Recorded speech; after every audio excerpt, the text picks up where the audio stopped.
उस इंसान को ढूंढ रहे हैं जो तुम्हारी जिंदगी बदल सकता है, तो एक बार आईने में जरूर देख लीजिए। खुद से ज्यादा हमें कोई नहीं बदल सकता। अपनी तारीफ खुद कर लिया करो, क्योंकि बुराई करने के लिए पूरी दुनिया मौजूद है। क्रोध एक ऐसा तेजाब है जो जिस चीज पर भी डाला जाता है उससे ज्यादा उस पात्र को नुकसान पहुंचाता है जिसमें वो रखा जाता है। बहुत मुश्किल नहीं है जिंदगी की सच्चाई समझना। जिस तराजू में दूसरों को तौलते हो, कभी उस पर खुद बैठकर देखना।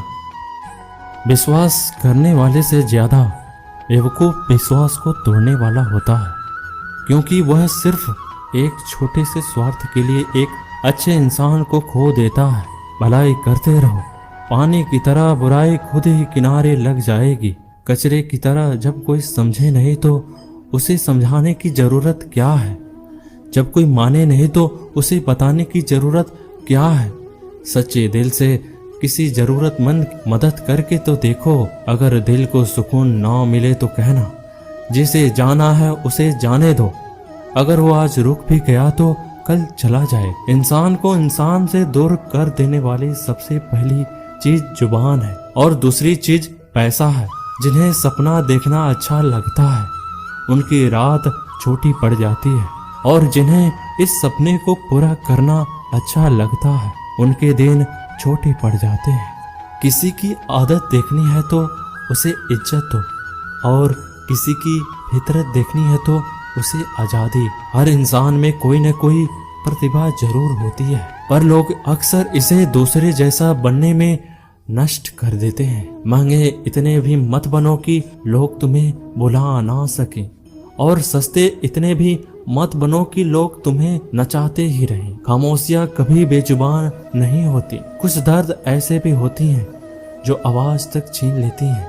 आजकल के लोग आपकी एक गलती के पीछे आपकी सारी अच्छाइयां भूल जाते हैं। जितने लोग को समझाते जाओगे उतना ही अकेलापन और भी अच्छा लगता जाएगा। श्री कृष्ण कहते हैं, अहंकार किसी भी चीज का हो सर्वनाश करके ही छोड़ता है। खाली वक्त में तो हर कोई बात कर लेता है। प्यार तो तब होता है जब कोई आपसे बात करने के लिए आपका अपना सारा वक्त खाली कर दे। सब कुछ ठीक करने का इंतजार करोगे तो बैठे ही रह जाओ। आप हिम्मत करो, खुद उठो, अपनी जिंदगी में सब कुछ ठीक कर दो।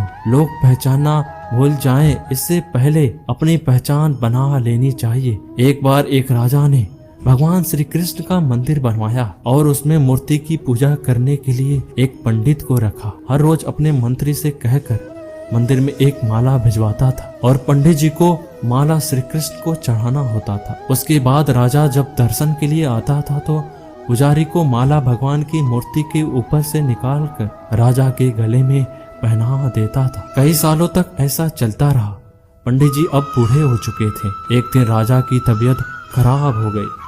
उसने अपने सेवक को कहा कि तुम जाकर पंडित जी को माला दे दो और उनसे कहो कि आज मेरी तबीयत खराब है, मैं आज मंदिर नहीं आ सकता, आज प्रतीक्षा ना करें। फिर राजा का सेवक वह माला लेकर पुजारी के पास गया और पूरी बात बताई। पुजारी जी ने वो माला मूर्ति को चढ़ाई और सोचने लगे, इतने सालों से यह परंपरा चली आ रही है, लेकिन मैंने कभी भगवान का माला उतार कर खुद नहीं पहना। शायद आज भगवान की यही इच्छा है कि ये माला मैं पहनूं, इसलिए भगवान ने आज राजा को नहीं भेजा। इसलिए आज अच्छा मौका है, ये माला मैं खुद निकाल कर पहन लेता हूँ। फिर उस पंडित ने भगवान की मूर्ति से माला निकाल कर खुद पहन ली। इस बीच राजा का सेवक दौड़ के पंडित के पास आया और पंडित जी से कहने लगा कि राजा जी ठीक नहीं लग रहे हैं, उनकी तबीयत और बिगड़ गई है, इसलिए वो प्रभु के दर्शन करना चाहते हैं। वो आ रहे हैं, उनकी सवारी जल्दी अभी मंदिर में आएगी।